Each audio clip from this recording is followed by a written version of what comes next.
नमस्कार, मैं हूं शिवेंद्र श्रीवास्तव और आप देख रहे हैं यूपी तक। यूपी तक में आज बात उन आईपीएस ऑफिसर्स की जो भ्रष्टाचार के मामलों में जांच के दायरे में थे, लेकिन उनमें अब एक नया नाम और जुड़ता दिख रहा है। वो नाम है यूपी के डीजीपी रहे डॉक्टर ओपी सिंह का। ओपी सिंह पर आरोप एसआईटी जांच में लगाया गया है कि उन्होंने न सिर्फ जांच में देरी की बल्कि और भी कई गंभीर आरोप लगाए गए हैं। दरअसल नोएडा के एसएसपी रहे आईपीएस ऑफिसर वैभव कृष्णा ने 5 आईपीएस ऑफिसर्स के खिलाफ भ्रष्टाचार के आरोप लगाए थे और एक गोपनीय रिपोर्ट शासन को भेजी थी, जिसमें इन 5 आईपीएस ऑफिसर्स पर यह साफ तौर पर कहा गया था कि उन्होंने ट्रांसफर पोस्टिंग के नाम पर पैसों का खेल किया है। तमाम सबूत भी पेश किए गए थे और इनको शासन को भेजा गया था। इसमें एक पेन ड्राइव भी थी जिसमें तमाम सबूत रखे गए थे, लेकिन आरोप यह है कि ओपी सिंह ने अपने रहते हुए इस पेन ड्राइव को शासन तक पहुंचाने में देरी की, बल्कि ये पेन ड्राइव नोएडा से लखनऊ चलकर 19 दिनों में पहुंच सकी। ये आरोप तब लगे हैं जब एसआईटी ने अपनी जांच रिपोर्ट सरकार को सौंपी है और उसमें बताया गया कि भ्रष्टाचार में शामिल ये आईपीएस ऑफिसर किस तरह से खेल करते थे। इसमें जिक्र किया गया कि ट्रांसफर पोस्टिंग को लेकर के कई जगह पर मीटिंग होती थी और बाकायदा पोस्टिंग के लिए रेट तय थे और ये 5 आईपीएस ऑफिसर्स इसमें शामिल थे। हालांकि शुरुआती जांच में 3 आईपीएस ऑफिसर्स को बरी कर दिया गया था।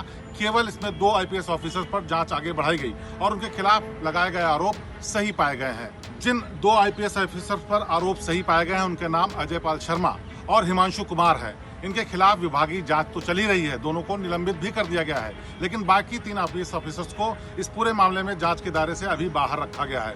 लेकिन ओपी सिंह का नाम आने के बाद इसमें मामला गंभीर हो गया है, क्योंकि ओपी सिंह उस वक्त यूपी के डीजीपी थे।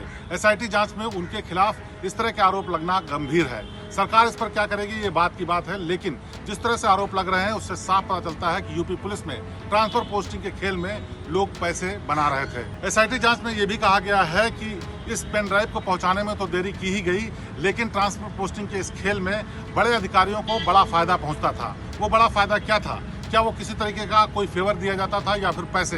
ये साफ होना तय है, लेकिन जिस तरह से इशारे किए गए हैं उससे ये तय है कि पैसों का लेन देन भी काफी बड़ी मात्रा में हुआ था। अब एसआईटी जांच की रिपोर्ट के बाद सरकार इस पर क्या रुख रखती है ये आगे देखना होगा, लेकिन जिस तरह से डीजीपी रहते हुए ओपी सिंह के ऊपर इस तरह की उंगलियां उठी हैं वो वाकई अपने आप में गंभीर सवाल है। सूत्रों के माने तो इस एसआईटी जांच के बाद सरकार इन आईपीएस ऑफिसर्स पर सख्त कार्रवाई करने जा रही है। साथ ही साथ भ्रष्टाचार में लिप्त कई और आईपीएस ऑफिसर जांच के दायरे में हैं, उनके खिलाफ भी सख्त कार्रवाई की जाएगी।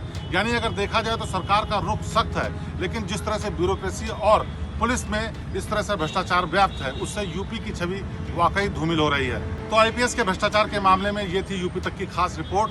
प्रदेश की बाकी ताज़ातरीन और बेहतरीन खबरों के लिए आप देखते रहिए यूपी तक। आपसे फिर होगी मुलाकात, तब तक मुझे दीजिए इजाजत।